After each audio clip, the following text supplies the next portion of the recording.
본부. 안녕하십니까. 배종찬의 시사본부 시작하겠습니다. 일본 정부와 도쿄전력이 잠시 후 오후 1시부터 후쿠시마 오염수 해양 방류를 시작합니다. 민주당은 방류를 막지 않은 정부 책임이다. 또 일부이지만 윤 대통령 탄핵론까지 제기되고 있습니다. 국민의힘은 괴담 선동을 중단하라고 목소리를 높이고 있죠. 우리 정치권에서 설전도 점점 거세지고 있습니다. 한편 이재명 민주당 대표가 쌍방울 대북 송금 의혹과 관련해 어제 검찰에 소환 통보를 받았는데요. 출석일을 두고 검찰과 신경전이 벌어지고 있기도 합니다. 정치권 속내를 들여다보는 각설하고 시즌2에서 장성철, 서영주 두 분과 함께 이야기 나눠보겠습니다. 최근 중국에서는 디플레이션 위기뿐만 아니라 부동산 업계에서 시작된 위기가 경제 전방위로 번지면서 장기 침체 가능성까지 거론되고 있습니다. 자세한 내용 경제본부에서 살펴보겠습니다. 8월 24일 목요일 시사본부 지금 출발합니다.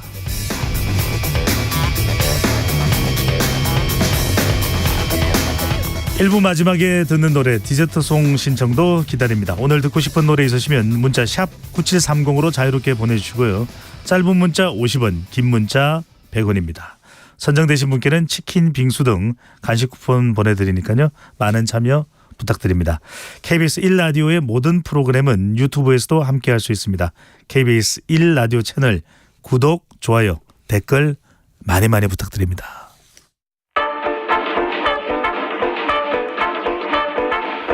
배종찬의 시사본부 한입뉴스.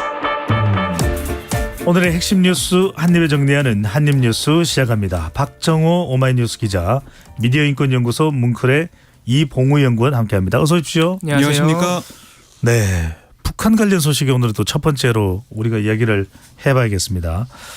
북한이 오늘 새벽입니다. 군사정찰 위성을 발사했는데 또 실패했다는 소식이네요. 네, 지난 5월 31일 1차 발사 때 이 북한의 우주 발사체 천리마 1형 이게 발사 얼마 지나지 않아서 우리 이제 서쪽 해상에 추락을 했는데요. 네.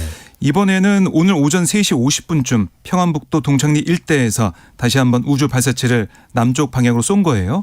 네, 이번에도 말씀하신 것처럼 3단계, 그러니까 3계단 비행 중에 비상 폭발 체계 오류가 발생해 실패했다. 라고 북한이 확인을 했습니다. 그러니까 이번에는 뭐 서쪽 해상까지 공해 상공을 통과한 걸로까지 확인이 됐는데 어쨌든 다시 실패를 한 거고, 그러다 보니까 북한에서는 오는 10월에 3차 정찰 위성 발사를 하겠다. 계속 시도하겠다. 네. 이런 입장을 내놓고 있습니다. 그래서 우리 군이 이 떨어진 발사체에 다시 또 수거에 나섰거든요. 지난번에도 수거했었죠. 그렇습니다. 이번에도 이제 군이 지금 함정과 항공기를 투입해서 낙하물 인양 작업을 시작했습니다. 뭔가 왜 실패를 했는지 관련된 뭐 분석도 있습니까? 뭐 기술이 좀 딸렸다든지 다른 원인이 있는 걸까요? 그러니까 결국에는 이게 1계단, 2계단, 그러니까 1단계, 2단계까지 성공했는데 3단계가 안 된 거 아니겠습니까? 결국 발사체 만들어서 쏘는 그 과정에서 기술적으로 부족한 면이 있다 이렇게 볼 수가 있겠습니다. 네. 자, 북한의 이런 미사일 또 정찰 위성 발사에 대해서는 이제 유엔 제재 결의안 위반이다 이렇게 이야기를 하고 있는데 윤석열 대통령이 북한에 직접 또 경고 메시지도 내놨네요. 그렇습니다. 이 북한의 우주 발사체 발사 소식이 알린 직후에 국가안보실이 긴급 국가안전보장회의를 열었거든요. 하지만 이제 실패했다는 점이 있기 때문에 여기에 이제 윤석열 대통령이 직접 참석하지 않았습니다. 그래서 일단 국가안전보장회의에서는 말씀하신 대로 유엔 안보리 결의 위반이라고 강력하게 규탄을 했고요. 북한에 대해 응분의 대가를 치르도록 하겠다라고 경고 메시지 보냈습니다. 이 사실을 보고받은 윤석열 대통령도 메시지를 내놨는데 최근에 그러니까 지난주에 있었던 한미일 정상회의의 성과를 역시 강조를 했어요. 캠프 데이비드 한미일 정상회의에서 합의한 미사일 경보 정보를 실시간 공유하는 것, 그리고 미사일 방어 협력 증대, 3자 훈련 정례화를 예정된 대로 면밀하게 추진하라고 지시를 했고요. 오늘 분석 결과를 미국과 일본과 공유를 하고 북한의 추가 도발 가능성에 대해서도 대비를 하라고 지시를 했습니다. 네, 대응을 어떻게 하겠다는 그런 메시지가 나왔네요. 네. 자, 오늘은 사실 이 뉴스가 핵심이 아닐까 싶은데 일본으로 가봅니다. 후쿠시마 원전 오염수 방류가 예정대로 오늘 오후 1시부터 시작될 예정입니다. 자, 시간이 얼마 남진 않았습니다. 일본에서도 여전히 우려가 많은데 특히 원전 폐로 그러니까 원전 지금 사용하지 못하는 원자로를 말하는 거죠. 폐로에 대책이 없다 이런 지적이 나오고 있네요. 그렇습니다. 일단 도쿄전력이 오늘 오전에 조금 전이죠. 예정대로 오늘 오후 1시에 이 배수 이송 펌프를 가동해서 오염수 방류 개시를 한다고 공식적으로 발표를 했습니다. 사실 이제 두 가지가 오늘 오후 1시 방류 결정의 중요한 변수였어요. 하나는 기상이었고 하나는 정말 대로 방류 직전에 있는 오염수들의 핵종 농도가 안전성 기준을 초과하지 않았느냐. 이 부분에 대해서 이제 도쿄전력이 어제까지 다 준비를 한 결과 문제가 없다고 해서 오늘 1시에 방류가 이루어지는 것이고요. 일단 첫날이기 때문에 일단 1톤의 이 처리수, 일본에선 처리수라고 하고 있죠. 알프스 처리수를 이 1200톤의 바닷물로 희석한 뒤에 다시 한번 삼중수소 농도를 마지막으로 터널에서도 확인을 하고 해저 터널을 통해서 방류를 하게 됩니다. 여기서 문제가 없으면 1톤의 방류에서 문제가 없으면 본격적으로 하루에 460톤의 오염수를 바닷물에 섞어서 17일간 총 7,800톤을 1차적으로 방류할 예정이고요. 올해는 일단은 첫 해이기 때문에 이런 식으로 총 4번에 걸쳐서 전체 오염수 2.3%인 3만여 톤을 방류하는 것으로 예정이 돼 있습니다. 현재 134만 톤의 오염수가 탱크에 보관이 돼 있거든요. 심지어 이 중에서 70%는 다액중 제거 설비를 한 번 더 거쳐야 되는 상황이기 때문에 이런 식으로 하면 아마 최소 30년이 걸릴 것이다. 이런 예상이 나오고 있는데 문제는 이 30년은 말씀드린 대로 다액중 제거 설비를 처리를 해서 방류하는 그 계획에 의한 일정에서만 30년이고 완전한 방류가 이루어지기 위해서는 완전히 방류가 종료되기 위해서는 사실 최종적으로는 그 후쿠시마 1원전에 지금 노심이 노출돼 있는 원자로를 폐로해야 된다. 왜냐하면은 지금 노심이 노출돼 있기 때문에 지하수와 빗물에 의해서 계속 끊임없이 그 노심과 접촉하는 오염수가 발생하고 있다는 것이죠. 그래서 이에 대해서 일본 정부가 원전 폐로 계획을 내놓기는 했습니다. 이 일본 경제산업성이 그동안 내놓은 이 폐로 계획을 보면 일단 1단계로 원전 내에 보관된 핵연료 반출을 2년 안에 하겠다. 그리고 2단계가 가장 중요한데요. 이 2단계가 가장 어려운 작업으로 꼽히고 있습니다. 데브리 제거 작업이라는 이 절차인데 무슨 절차인가요? 이건 이제 10년 안에 한다고 계획이 돼 있어요. 어떤 것이냐면 이 데브리가 노심 용융을 일으킨 노심이 지금 용융된 채로 노출이 돼 있죠. 이 노심 용융을 일으킨 핵연료와 주변의 구조물들이 뒤엉켜가지고 발생한 방사능 찌꺼기 덩어리라고 보시면 되겠습니다. 근데 이거는 지금 그 노심이기 때문에 되게 깊숙이 있어요 바다 안에. 그러니까 이게 사람이 못 들어갑니다. 너무 위험해요. 1시간 만에 사람을 사망하게 만드는 정도로 고강도의 방사능이 방출되고 있기 때문에 그래서 결국에는 아주 고도로 발전한 기술의 로봇을 투입해서 해야 되는데 이 부분에 대해서 일본이 여전히 구체적인 청사진을 제시를 못하고 있습니다. 그래서 그동안 제시했던 계획에 따르면은 2041년 또는 51년까지는 마치겠다 폐로를 이렇게 밝혔는데 이미 일본 정부 안에서도 그 기간에는 끝내지 못한다는 얘기가 나오고 있고요. 그리고 최근에도 일본 마이니치 신문이 그 폐로 계획은 이미 파탄이 났다라고까지 강하게 비판을 하고 있어서 최종적인 방류의 종료는 사실상 기한을 알 수 없다 이런 우려도 나오고 있습니다. 네. 말하자면 정확히 언제쯤 끝날지 모른다는 것입니다. 네. 그러다 보니까 일본 시민들 중에서는 방류 금지 소송을 내겠다라고 밝히는 경우도 있고 세계 시민사회에서도 방류에 항의하는 움직임이 생겨났네요.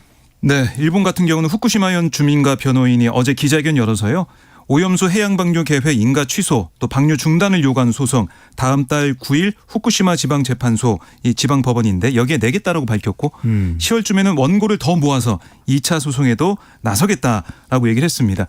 그러니까 왜 계속해서 반발이 나오냐면 2015년 일본 정부와 도쿄전력이 이 어업협동조합연합회에 관계자의 이해 없이는 오염수에 어떠한 처분도 하지 않는다라고 약속을 했어요.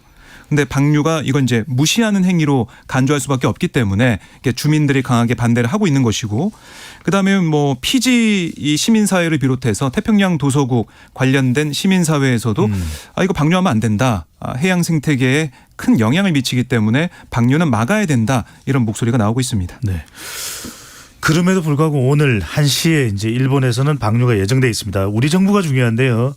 일본으로부터 데이터를 받겠다면 철저한 모니터링을 강조하고 있습니다. 한덕수 총리의 관련 발언 듣고 오겠습니다. 위반이 되는데도 방류를 하고 있다. 그러면 어떻게 할 거냐? 국제 해양법재판소에 빨리 일종의 긴급 조치를 해달라라고 우리가 제소도 하겠다. 자, 위반이 되는데도 방류한다면 어떤 조치를 취하겠다는 것이 이제 한 총리의 발언인데.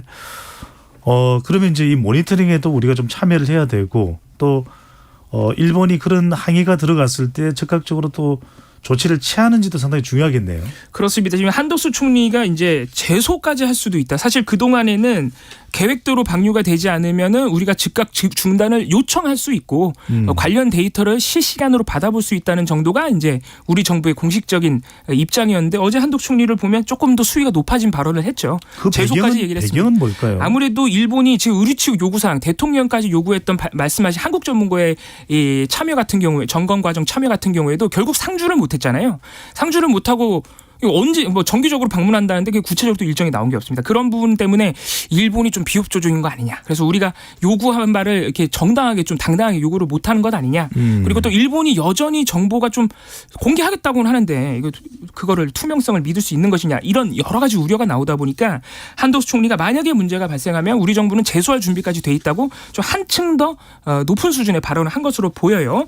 하지만 한덕수 총리 어제 이 기자간담회 전반적인 좀 내용의 중점은 역시 일본이 많은 정보를 공유해 줄 것이라는 데 또 초점이 맞춰져 있습니다. 예를 들어서 오염수 방류 초기에는 일본 측으로부터 데이터를 실시간으로 받게 돼 있다. 또 그 이후에는 일본이 1시간마다 이 핵종 농도가 포함된 데이터를 공개할 예정이고 그 웹페이지도 아마 오늘 중으로 개설이 되지 않겠느냐 이렇게 또 강조를 했고 일본이 이제 69개 핵종 중에 39종의 핵종을 현재 발견도 안 되는데도 39개 핵종은 발견이 안 되는데도 그 농도도 측정하고 있으니까 그런 데이터를 보면서 투명성을 좀 높일 수 있다 이렇게 강조를 했는데요. 또 한 가지 한덕수 총리 발언 중에 오늘 어제 이 기자간담회에서 눈에 띄는 부분은 이런 얘기도 했습니다. 스위스와 유럽연합 등이 후쿠시마산 수산물 수입 금지를 해제한 걸 보면 한국이 후쿠시마산 수산물 수입을 막는 것이 맞지 않다는 얘기들도 한다. 그런 논리도 있다. 그래도 우리 정부는 할 수 있는 한 최대한 노력을 해서 안전하다고 느끼실 때까지 노력을 하겠다 이런 얘기도 했어요. 네. 그러니까 사실 이제 다른 사람들이 그런 말을 한다면서 소개하는 형식이긴 하지만 유럽연합까지 지금 수산물 수입 규제를 철회를 했는데 한국만 유지하는 것은 좀 맞지 않다는 얘기를 이게 총리가 얘기를 한 것이기 때문에 아무래도 수산물 수입 규제를 우리나라가 철회하는 것 아니냐 이런 우려는 계속될 것으로 보이고요. 어제 또 박구영 국무총리 1차장 브리핑에서도 왜 우리 정부는 찬반을 확실하게 표명을 안 합니까? 이런 질문이 나오니까 오염수 방류는 찬반의 문제가 아니고 방류 후에도 얼마나 안전하게 관리하고 점검하느냐의 문제다라면서 다시 한번 또 즉답을 피했어요. 네. 그래서 이런 부분에 있어서도 우리 정부의 확실한 태도에 대해서는 조금 더 설명이 좀 필요해 보입니다. 그래서 이제 오늘 방류가 되면서 정책권 공방도 한층 더 거세질 전망입니다. 여야 반응인데요. 더불어민주당의 이재명 대표 그리고 국민의힘의 윤재옥 원내대표 발언 듣고 오겠습니다. 일본 핵 오염수 방류는 제2의 태평양 전쟁으로 기록될 것 같습니다. 일본의 오염수 테러를 강력히 규탄합니다. 방류가 이루어지면 우리 수산업은 망한다고 주문 외듯 국민의 불안감을 조장하는 것은 사실상의 우리 수산물 불매운동과 다름없습니다. 이재명 대표는 제2의 태평양 전쟁, 윤재옥 국민의힘 원내대표는 수산물 불매운동 정반대네요. 의견이요. 그렇습니다. 그러니까 국민의힘에서는 지금 야당에서 가짜뉴스, 괴담 이걸 퍼뜨리면서 선동하고 있다라고 얘기를 하고 있어요. 그래서 그 피해를 우리 어민들이 입게 되는데 이거 멈추라라는 것이고요.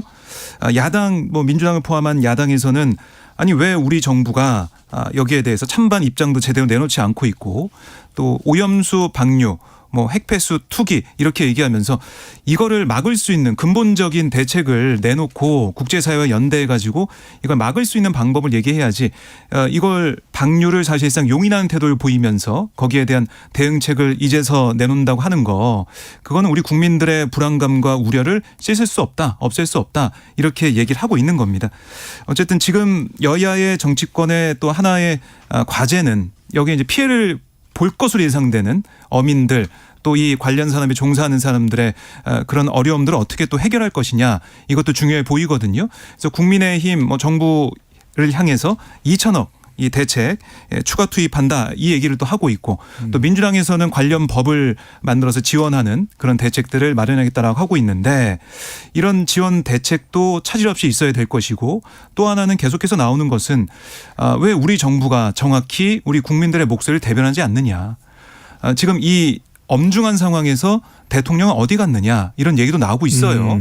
그러니까 우리 정부가 좀 믿음을 줄 수 있는 그런 목소리, 그런 입장을 좀 더 내놓는 게 필요한 게 아니냐 이런 얘기가 계속 나오고 있습니다. 네.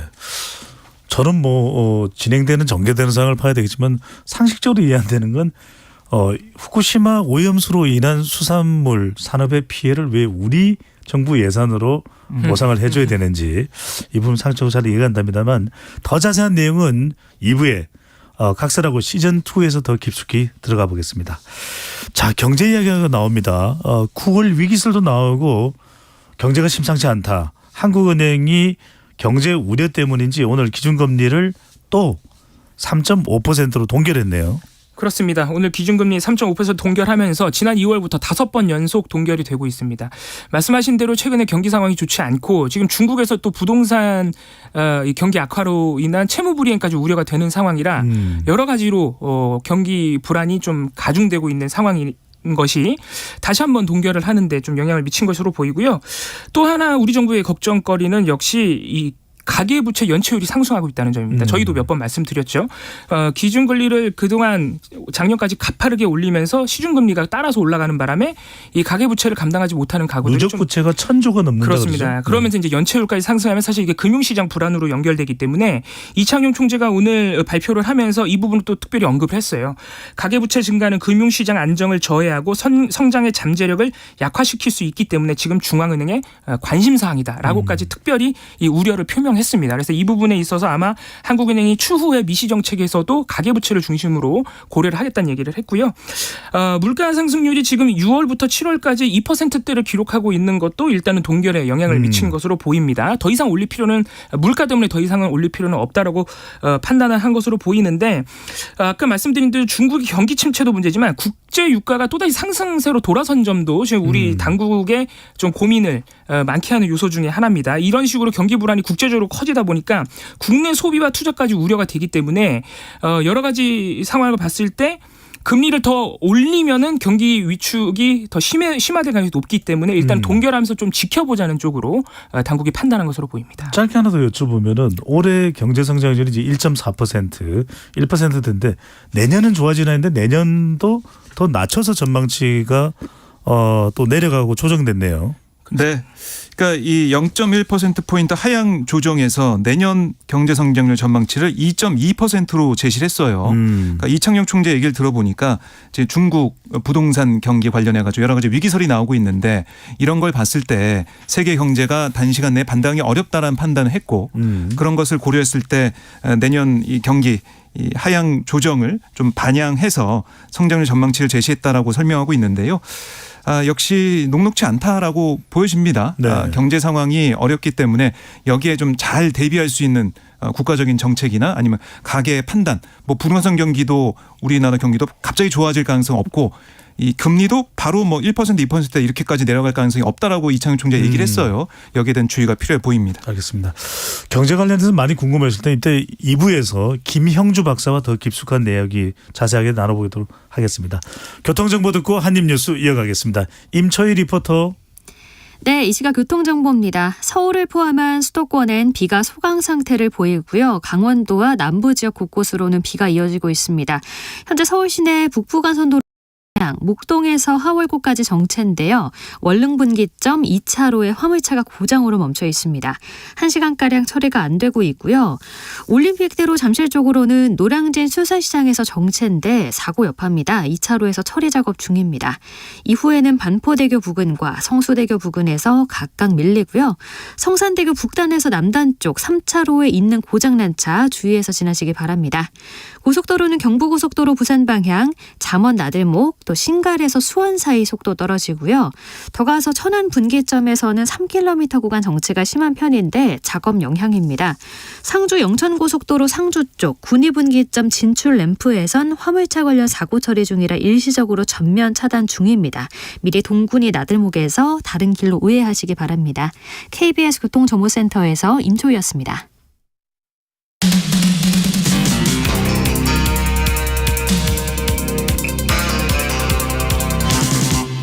배종찬의 시사본부. 박정호 기자, 이봉우 연구원과 함께하는 한입뉴스 이어가겠습니다. 자, 이번에는 또 정치권으로 가봅니다. 지난주에 백현동 개발 특혜 의혹으로 검찰 소환 조사를 받았던 이재명 대표가 이번에는 쌍방울 대북송금 연루 의혹으로 또 검찰이 소환을 통보했네요. 네, 이 지금 대북송금 의혹 수사 중인 수원 지방검찰청이 그저께 이재명 대표를 제3자 뇌물 혐의로 입건을 했어요. 그리고 어제 곧바로 이재명 대표에게 소환을 통보했는데요. 소환 날짜는 30일 이렇게 얘기를 했습니다. 30일에 검찰에 나와달라 이런 얘기인데 이 검찰의 의심은 뭐냐면 이재명 대표가 경기도지사 시절 방북을 추진하면서 북한이 요구한 이 방북 비용 300만 달러를 김성태 전 쌍방울그룹 회장이 대신 내주는 과정에 이 대표가 관여했다 이렇게 보고 있는 겁니다. 같은 사건으로 수사 중인 이화영 전 경기평화부지사를 조사하면서 이재명 대표의 연루 정황을 발견했다라고 전해지고 있는데 사실 이화영 전 부지사 같은 경우는 계속해서 이런 의혹을 부인하다가 6월 검찰 조사에서 이재명 대표에게 쌍방울그룹의 방북 비용 대납을 보도했다. 이런 일부 혐의를 인정했다는 사실이 알려지면서 네. 이번 이재명 대표 입건까지 이어진 게 아니냐 이렇게 볼 수가 있는데요.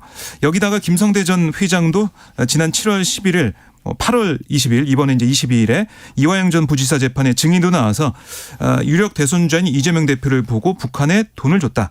또 대북송금 결정할 때마다 이화영 부지사를 통해서 이 대표와 통화했다. 이 대표도 대납 다 안다. 뭐 이렇게 진술하면서 이재명 대표 소환 일정이 빨라진 게 아니냐 이런 분석도 나오고 있습니다. 다만 여기에 대해서 민주당과 이화영 전 부지사의 부인 측은 계속해서 지적하고 있는 게 이건 이화영 전 부지사를 회유하고 압박해서 거짓 진술을 이끌어낸 거다라고 얘기를 하고 있어요. 그래서 검찰과 또 이재명 대표 측이 계속 입장이 맞서고 있는 상황이라서 이번 소환 조사가 어떻게 될지 좀 지켜봐야겠습니다. 자, 30일로 쌍방울 대북 송금 대납 관련돼서 이제 조사가 예정돼 있는데 소환 조사 일정을 두고 검찰과 이재명 대표 사이에 또 신경전이 오고 가고 있네요. 그렇습니다. 사실 검찰은 30일로 통보를 했는데 어제 이 이재명 대표 측에서 곧바로 입장문을 내고 검찰이 30일에 나오라고 하지만 당무 등으로 전혀 시간이 없기 때문에 내일 나가겠다. 그러니까 사실은 오늘 소환 조사에 응하겠다고 이재명 대표 측은 밝힌 것이었어요. 이에 대해서 또 검찰이 곧바로 입장을 내 가지고 수사와 재판을 고려해서 이재명 대표 측에 30일에 출석할 것을 유선과 서면으로 이미 요구를 했다. 이 일정 변함없이 조사할 계획이다. 라고 다시 한번 반박을 하면서 결국 일단 오늘 소환은 이루어지지가 않았죠. 그래서 민주당은 이러한 검찰의 태도에서 다시 한번 비판적인 입장을 냈습니다. 비회기 영장 청구를 끝내 거부하고 정기국회에서 민주당의 이 방탄 프레임을 씌우겠다는 속내를 검찰이 드러낸 것이다. 검찰의 이 대표 소환 조사와 관련해서 언론에 먼저 흘리는 등 검찰이 언론 플레이를 통해 기어코 회기 중에 영장을 청구하겠다. 그러니까 30일에 소환 조사가 이루어지면 당장 다음 주에는 영장 청구가 불가하니까 9월로 넘어가서 정기국회가 시작되면 영장 청구하겠다는 속내 아니냐. 회기 중에 구속영장 청구를 하겠다라고 하는 시도 아니냐. 그렇습니다. 이렇게 보고 있는 거네요. 그렇습니다. 그래가지고 체포동의 표결을 결국 하게 만들어서 이 민주당 내 분열을 좀 조장하는 것 아니냐라고 검찰을 의심하고 있고요. 국민의힘에서는 반대로 검경의 소환 조사를 사전에 일정 조율하는 것은 당연한 상식인데 이재명 대표만 셀프 출석을 고집하면서 특권 의식을 노출했다고 강력하게 비판했습니다. 네. 앞으로 더 충돌은 또 치열해지겠네요. 자, 통일부로 가봅니다. 오늘 가볼 곳이 많습니다. 윤석열 대통령이 통일부 체질 개선과 조직 개편을 지시했는데 김영호 통일부 장관이죠. 통일부가 대대적인 조직 축소를 공시화했다고요. 네, 사실 윤 대통령이 지난달 2일 통일부에 대북지원부라고 질타하면서 정체성 변화를 주문을 했습니다. 그 이후에 여기에 따라서 남북교류 담당 조직 4개를 폐지하고 정원 81명을 축소하는 대대적 개편안 이게 공식화됐다라고 볼 수가 있는데요. 어제 이 관보에 공고가 됐어요. 그래서 28일까지 입법 예고 기간 거쳐서 30일에 차관 회의와 다음 달 5일 국무회의를 거쳐서 이 개정 직제가 공포 시행이 되는데 결국에는 이 남북 교류에 초점을 맞춰왔던 그런 통일부의 역할이 좀 위기 또 어떤 남북 관계 관리 이쪽으로만 좀 축소되는 게 아니냐 이런 얘기가 나오고 있습니다. 교류 기능이 대폭 축소된다는 거죠. 네, 이 통일정책실에서도 봐도 평화정책과가 폐지가 되고 위기 대응과가 신설이 돼요. 이런 모습들을 봤을 때 남북 교류와 평화보다는 어떤 이제 대결 관계를 좀 관리하는 위기에 대응하는 이런 측면이 강하다는 거예요. 그러니까 남북 관계는 사실은 국제적으로 보면 두 개의 국가다라고 볼 수가 있지만 통일을 지향하는 하나의 특수한 관계로 교류 협력을 확대한다는 개념. 이게 뭐 헌법과 현행법에 명시되는 건 정신이라 볼 수가 있는데 이게 그래서 뭐 남북 관계는 정권, 뭐 보수 정권, 진보 정권 상관없이 교류와 대화에 초점을 두었는데 이게 좀 원칙적으로 달라지는 게 아니냐 이런 비판이 나오고 있는 상황입니다. 물론 통일부는 정세가 아니 대화 교류 국면 바뀌면은 당연히 통일부 역할도 바뀔 거다. 유연하게 대응할 거다라고 하고 있지만 과연 지금 준비가 안 된 상태에서 그렇게 유연하게 바로바로 바뀔 수가 있겠느냐 이런 지적도 나오고 있습니다. 네. 조직이 축소된다라는 것은 이제 통일부를 떠나야 되는 공무원도 있을 수 있다는 얘기가 될 텐데 지금 통일부에 대해서 강도 높은 조사가 진행 중에 있습니다. 고강도 조사에 쓰러지는 직원까지 발생을 했다고요? 그렇습니다. 이 대통령이 통일부의 체질 개선을 지시한 직후에 대통령실 공직기관 비서관실이 이 통일부를 고강도로 지금 조사 중에 있습니다. 특히 이번에 대거 통폐합이 된 남북 교류 관련 간부들이 집중적인 조사의 대상이 됐는데 그 과정에서 이제 쓰러지는 사람까지 나왔다는 것이죠. 이 사례를 말씀을 드리면은 이 공직기관 비서관실에서는 작년에 이 8월 15일 전국 노동자 대회 주최자인 양대 노총, 한국노총과 민주노총이 이 통일부로부터 북한 주민 접촉 승인을 받은 뒤에 북한의 직업 총동맹 연대사를 발표하는 과정에서 이 남북 교류 협력법을 위반한 정황이 있지 않느냐. 그런데 왜 과태료를 부과하지 않고 경고 조치만 했느냐라면서 이 간부를 아주 강하게 조사를 했는데 일단 이 해당 경고 조처는 권영세 전 통일부 장관이 지시를 한 것이었고 최종적으로 보면 이 중앙 인사위원회에서 이 부분에 대해서 과태료 등 추가적인 징계를 하지 않고 불문 경고 조치만 내렸어요. 그러니까 불문이라는 것은 책임을 묻지 않겠다는 것이죠. 그런데 이 내용을 강하게 조사하는 과정에서 조사 대상인 간부가 쓰러져서 병원에 이송되고 병가를 냈던 것으로 뒤늦게 알려진 것입니다. 그래서 중앙 인사위원회까지도 불문에 붙인 사안을 공직기관 비서관실이 너무 과도하게 압박하는 바람에 이 통일부지검이 좀 쓰러지는 상황까지 간 건 아니냐 우려가 나와 있고 이 외에도 공직기관 비서관실이 너무 과도하게 조사를 했는데 결과는 별로 나온 게 없는 사례들이 이어지면서 통일부 내부에서는 사실상 대통령실이 통일부를 쑥대밭으로 만들고 있다는 내부 불만도 나오고 있다고 합니다. 그렇군요. 자, 이번에는 서울 서초구에 있는 서희초등학교로 가봅니다. 관련된 이슈들이 좀 계속 또 진행이 되는 연장선상에 있는데 이 교권 침해 실태에 대해서 한 달 만에 정부의 교권보호 종합대책이 나왔다고요. 어떤 내용입니까? 그렇습니다. 이번에 종합대책이 나왔고요. 그동안 조금 부족하다고 생각했던 이 민원 대응 방식에 대해서 구체적인 방안이 나왔습니다. 그래서 이 민원 응대 시스템을 도입을 하고 그 방법을 구체화하고 되도록이면 학교 교사가 직접 민원을 받지 않도록 별도 기관을 신설하는 것이 골자인데요. 일단 기관이 민원에 대응하는 체계로서 학교장 책임하에 교감, 행정실장, 교육공보직 등 5명 내외로 민원 대응팀을 학교에서 따로 구성을 하고요. 교육청과 학교가 2학기부터 이 민원 대응팀을 자율적으로 운영하게 하고 내년부터 본격 시행한다는 계획입니다. 이 민원 대응팀은 일단 학교 전화나 홈페이지를 통해서 민원을 통합 접수하고요. 민원 유형을 분류해서 따로 처리하게 합니다. 일단 단순한 민원 같은 경우에는 이 대응팀이 직접 처리를 하고 교직원의 협조가 필요하면 교직원이 처리할 수 있도록 연계를 해주고 이해관계가 굉장히 복잡한 사안에 대해서는 이 학교장에게 연결을 해서 학교장이 처리할 수 있도록 했고요. 또 상급 기관이 필요한 경우에는 학교가 대응하기 어렵기 때문에 교육지원청에서도 따로 이 민원 대응팀을 신설을 한다. 그래서 앞으로 이 학부모들은 자녀가 갑작스럽게 지각하는 경우에도 교사에게 직접적으로 전화를 할 수는 없고 이 민원 대응팀을 통해서 전달할 수 있도록 체계를 바꾸기로 했습니다.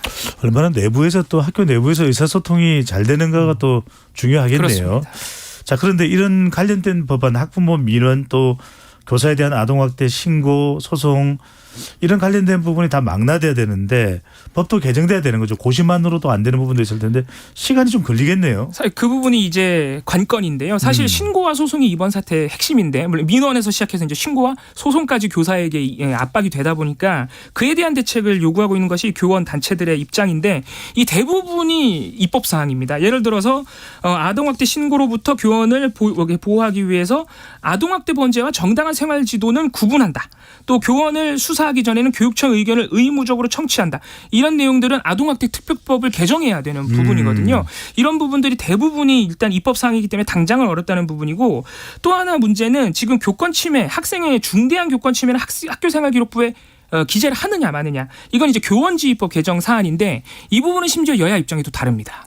그래서 야당 같은 민주당 같은 경우에는 만약에 학생부에 기록을 해버리면 학부모들이 오히려 더 항의를 할 것이다. 민원도 늘어나고 오히려 소송을 키우는 자극하는 계기가 될 수 있기 때문에 조심해야 된다는 입장인데 또 정부 여당은 이걸 추진하겠다고 어제 교육부 이 종합대책에도 이게 들어가 있어요. 네. 그렇다 보니까 또 조금 더 논의 시간이 필요하지 않느냐 이런 우려도 나오고 있습니다. 시간은 걸리더라도 좀 제대로 나왔으면 하는 또 마음도 있을 것 같습니다. 자, 저는 이 뉴스를 듣고서 깜짝 놀랐습니다. 이 푸틴에 대항해서 마치 이제 쿠데타가 일어났다라고도 보도가 됐었던 바로 바그너 그룹 러시아입니다. 프리고진인데 어떻게 될까 이 사람 어떻게 될까 이렇게 많은 생각이 들었는데 이 비행기 사고로 사망을 했다고. 이게 무슨 그냥 우연한 사고입니까? 아니면 푸틴이 프리고진을 제거한 겁니까? 정확히 알려지지 않고 있지만 지금 뭐 바이든 대통령도 입장을 밝혔던데 푸틴의 지시를 받은 명령에 따른 그런 비행기 격추가 아니겠느냐 이런 얘기가 지금 외신을 통해서 많이 보도가 되고 있어요.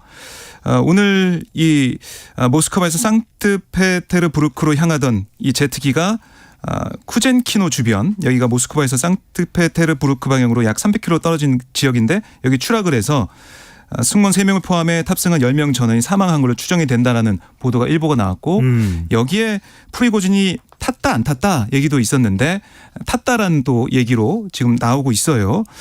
이 바그너 그룹의 텔레그램 계정 친바그너 그룹 텔레그램 계정에서도 프리고진이 살해됐다. 애도하는 글이 올라와서 프리고진이 사망한 게 맞다라고 보여지는 것 같은데 네. 어쨌든 무장 반란 일으킨 지 2달 만에 싸늘한 주검이 됐는데 계속해서 나오고 있는 게 푸틴 대통령과 맞섰던 정적들의 최후 이런 것도 지금 우리가 모아놓고 보면 뭐 홍차에 독극물이 들어 있었다. 아니면은 뭐 이 아파트 계단에서 굴렀다. 아니면 뭐 병원에서 추락사했다. 이런 것들이 계속해서 모아지다 보니까 이번에도 반란을 시도했던 프리고진이 이렇게 제거가 된 게 아니냐 이런 관측이 나오고 있습니다. 알겠습니다. 청자분들도 많이 궁금하실 텐데 바그너 그룹의 프리고진의 사망 다음 주 월요일 문희정 국제시사평론가에게 더 깊숙한 이야기 자세한 뒷이야기 들어보도록 하겠습니다. 박정호 오마이뉴스 기자 이봉우 미디어인권연구소 연구원 한입뉴스 함께했습니다. 잘 들었습니다. 고맙습니다. 자, 오늘의 디저트송입니다. 8176님 아이들을 매일 만나는 직업인데 오염수 방류 문제로 어제부터 마음이 심란하고 일이 손에 안 잡히네요. 아이들도 뉴스를 들었는지 슬퍼합니다. 자, 오늘 다들 비슷한 마음이실 거라는 생각이 듭니다. SNS를 보면 바다에 미안하다는 분들도 상당히 많습니다. 칼라 보노프의 The Water is Wide 듣고 입으로 돌아오겠습니다. 8176님께는요 간식 쿠폰 보내드리겠습니다. The water is wide. I can't cross over. And neither have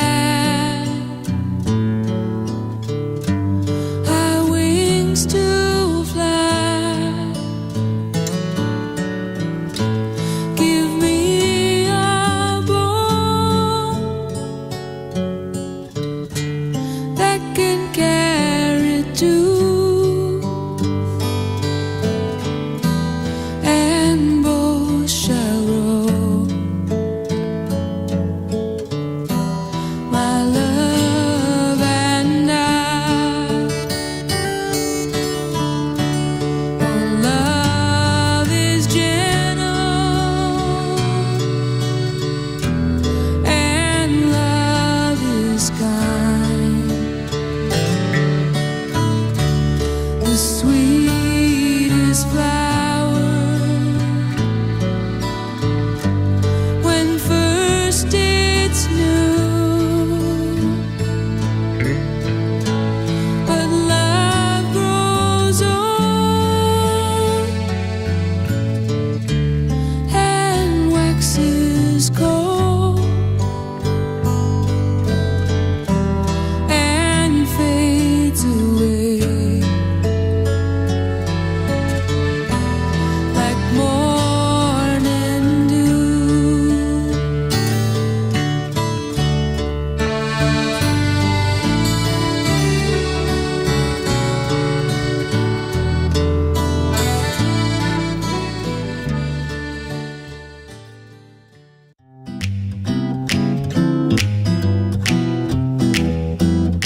안녕하세요. 바른말 고운말입니다. 이 낚시를 취미 생활로 즐기는 낚시 인구가 점점 더 많아지고 있다고 합니다. 물고기의 크기를 말할 때 월척이라는 표현을 많이 들어보셨을 겁니다. 월척은 낚시에서 낚은 물고기가 보통 한 자가 넘는 것을 말하는데요. 한 자란 길이는 한치의 10배로 약 30.3cm에 해당한다고 할 수 있습니다. 이 월척이라는 한자어는 너물 월자에 길이를 나타내는 자척자로 이루어진 것이니까 결국 한자가 넘는 것이라는 뜻입니다. 자, 그럼 한자어인 월척 대신에 우리 고유어 표현으로 말한다면 뭐라고 할 수 있을까요? 월척이란 단어의 설명에서 나온 것처럼 여기서 실마리를 얻을 수 있는데요. 이것은 잔어미라고 합니다. 말 그대로 길이가 한 자를 넘는 것을 말하는 것이죠. 그리고 월척과 비슷하게 쓸 수 있는 한자어로 준척도 있습니다. 월척은 길이가 한 자가 넘는 물고기인데 반해서 준척은 길이가 거의 한 자가 되는 물고기를 뜻합니다. 또 물고기 따위가 팔뚝만한 크기임을 이르는 우리 고유어 표현으로는 맥자리라는 것도 있는데요. 두 번째 음절의 자는 발음과 마찬가지로 된소리인 쌍지읒을 씁니다. 바른말 고운말 아나운서 변희영이었습니다.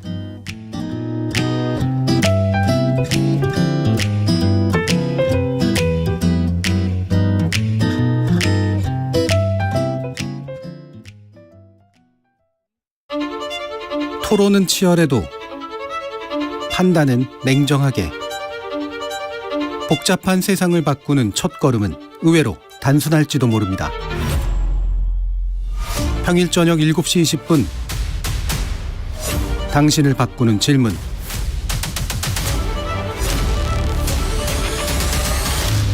KBS 열린 토론.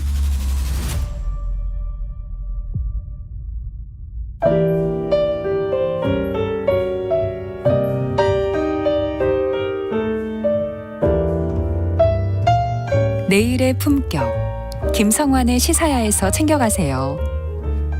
하루를 마무리하는 시간 꺼내보는 당신의 지식 창고. KBS 일라디오 김성환의 시사야. 평일 밤 10시 5분 여러분을 찾아갑니다.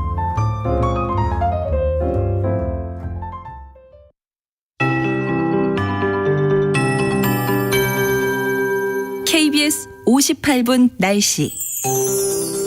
오늘은 비가 주로 강원 영동과 경상남북도 전남 지역을 중심으로 강하고 많은 양이 내리겠고요. 수도권을 비롯한 대부분의 서쪽 지역은 소강 상태를 보이는 곳이 많겠지만 곳에 따라서는 국지성 호우가 쏟아질 수 있어 주의하셔야겠습니다. 현재 광주와 전북 완주, 경남 하동 등에 시간당 10에서 20mm의 강한 비가 내리고 있고요. 부산과 울산, 경남과 경북 남부 해안, 전남 동부 지역에는 호우주의보가 이어지고 있습니다. 비는 대부분 내일 아침까지 내리겠고 앞으로 부산과 울산, 경남과 대구, 경북에는 50에서 많은 곳은 150mm 이상, 전남 동부와 강원 영동 북부에는 30에서 곳에 따라 120mm가 넘는 많은 비가 더 내리겠고요. 수도권을 비롯한 그 밖의 지역은 5에서 60mm 정도가 더 오겠습니다. 제주도 해안과 경상도 해안에는 바람도 무척 강하게 불겠습니다. 한편 대전과 광주를 비롯해 충청 내륙과 전남 지역에는 폭염주의보가 다시 내려졌습니다. 오늘 낮 기온이 대전, 광주, 제주 31도, 서울 29도, 대구와 부산 28도 등으로 서쪽 지역은 어제보다 1도에서 4도 정도 높겠습니다. 현재 서울의 기온은 25.8도, 습도는 82%입니다. 송소진입니다.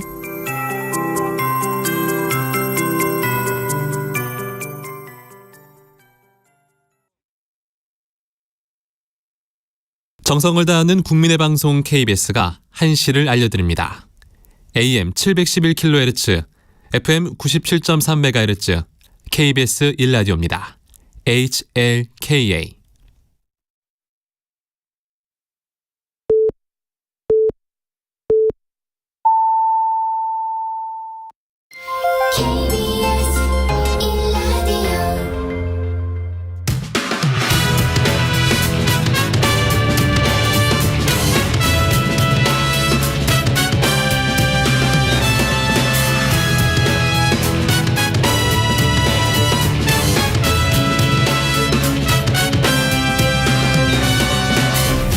KBS 1라디오 배종찬의 시사본부.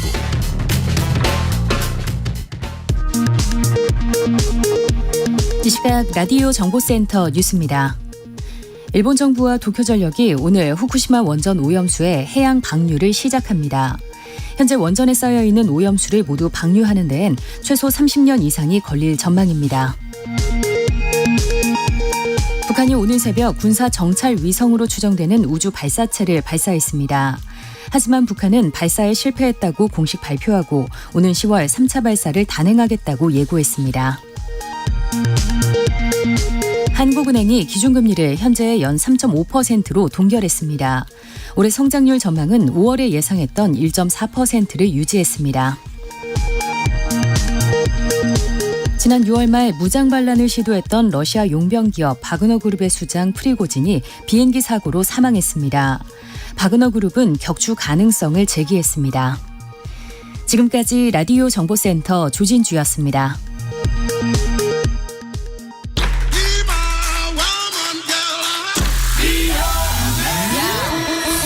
인터넷에서 화제가 된 뉴스를 다뤄보는 스트릿 뉴스파이터 시간입니다. 오늘은 박지원 뉴스캐스터와 함께합니다. 어서 오세요. 안녕하세요. 박지원 캐스터 이제 우리 이 스트릿 뉴스파이터 함께하는데 뭐 머릿속에 이 누군가에게 보냈거나 받았던 편지 중에서 이렇게 기억에 남는 거 있어요?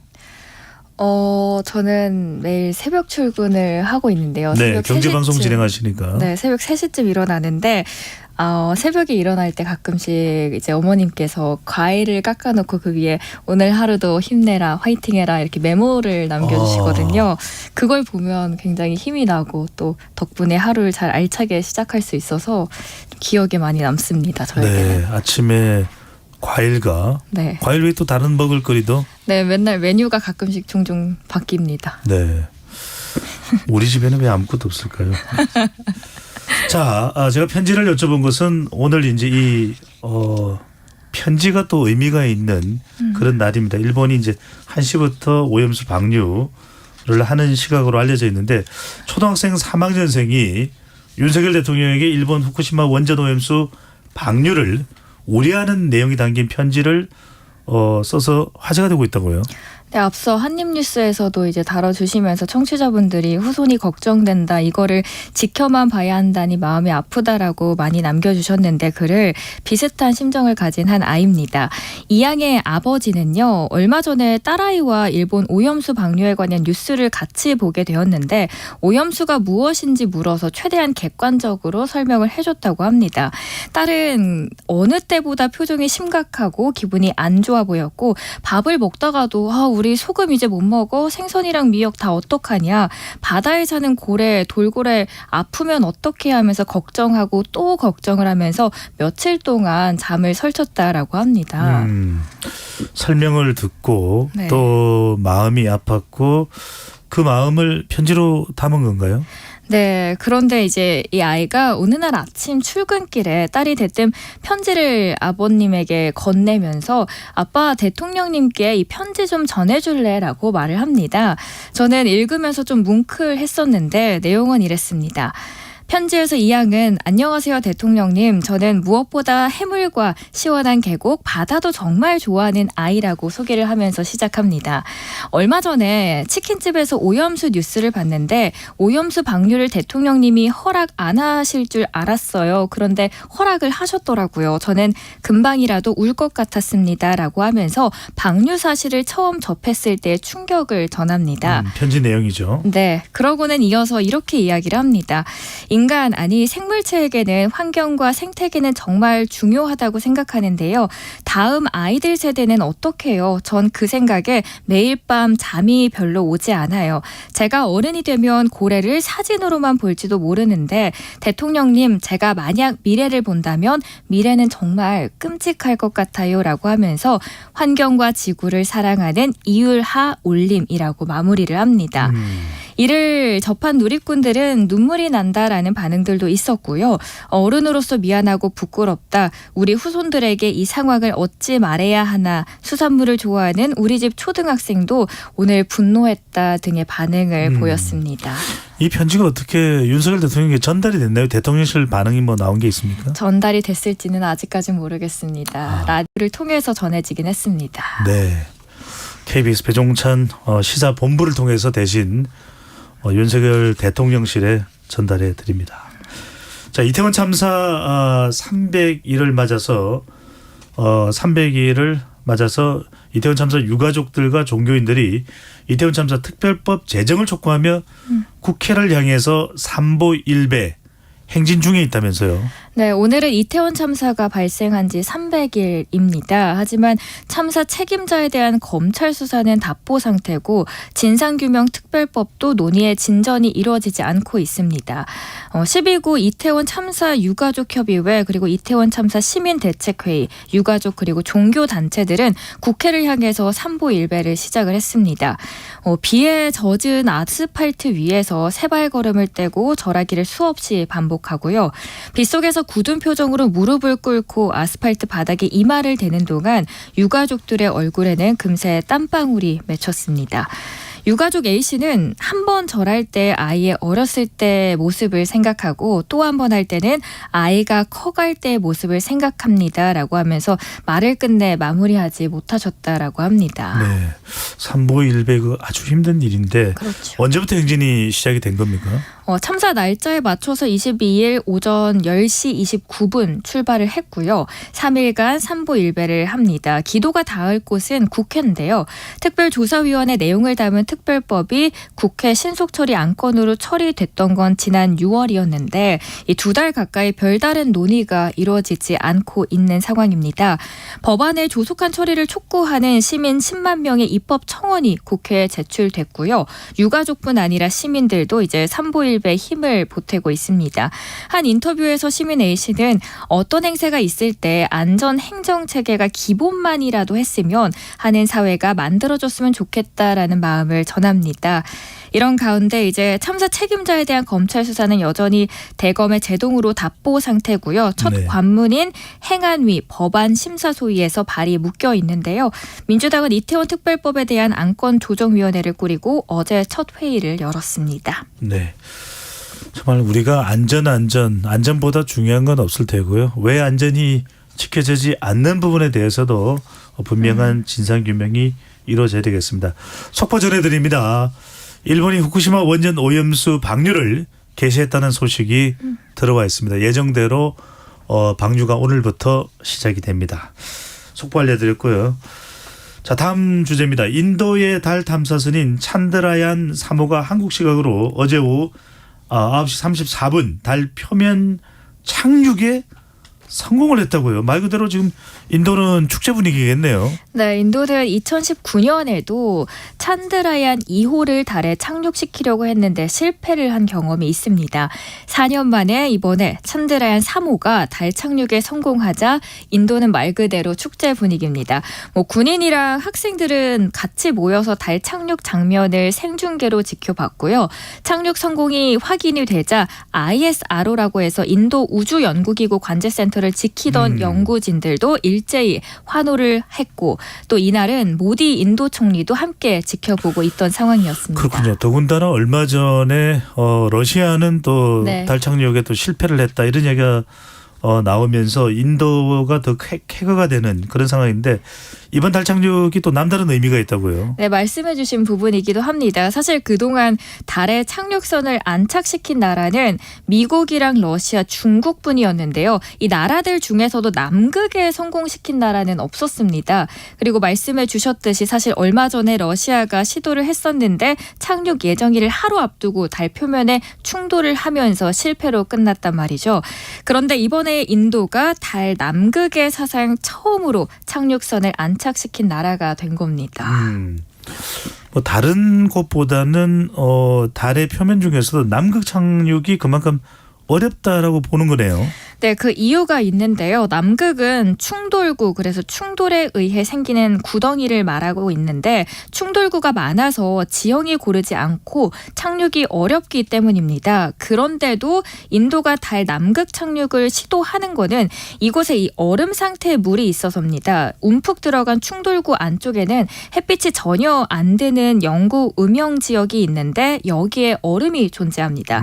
이 얼음이 뭐냐 물으시면 얼음을 녹여서 만든 물은 사람이 사는데 반드시 필요한 자원이 되고요. 또 물을 분해해서 수소를 만들면 로켓 연료로도 사용을 할 수 있다라고 합니다. 다시 말해서 지구에서 공수하지 않아도 달 현지에서 물을 조달할 수 있는 길이 생기는 겁니다. 네, 그렇군요. 비행사 관련 이야기가 안 나오는 거 보니까 무인 달 착륙선이 아닌가라는 생각도 드는데 네. 다른 나라들도 이제 인도의 성공 소식을 듣고 긴장들을 좀 하겠어요. 네, 그렇죠. 인도의 달 남극 착륙으로 이제 앞으로 다른 나라들도 인도가 성공을 했네 하면서 하나둘 경쟁에 뛰어들 것으로 보이는데요. 현재 미국과 중국은 달에 유인 우주기기를 이제 세우려는 계획을 추진 중인 것으로 알려지고 있습니다. 네, 저는 제일 궁금한 게 달에 가면은 그 토끼가 있을까? 방아를 쥐고 있을지. 자제하겠습니다. 네. 자, 오늘 달 소식까지 함께 들어봤습니다. 지금까지 박지원 뉴스캐스터와 함께했습니다. 잘 들었습니다. 행복한 하루 되세요.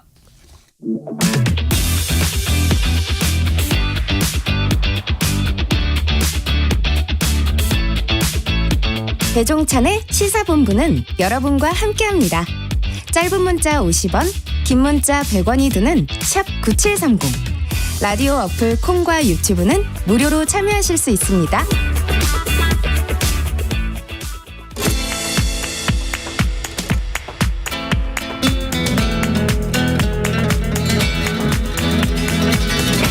정치권의 허심탄회한 속내를 들어보는 시간, 각설하고 시즌2.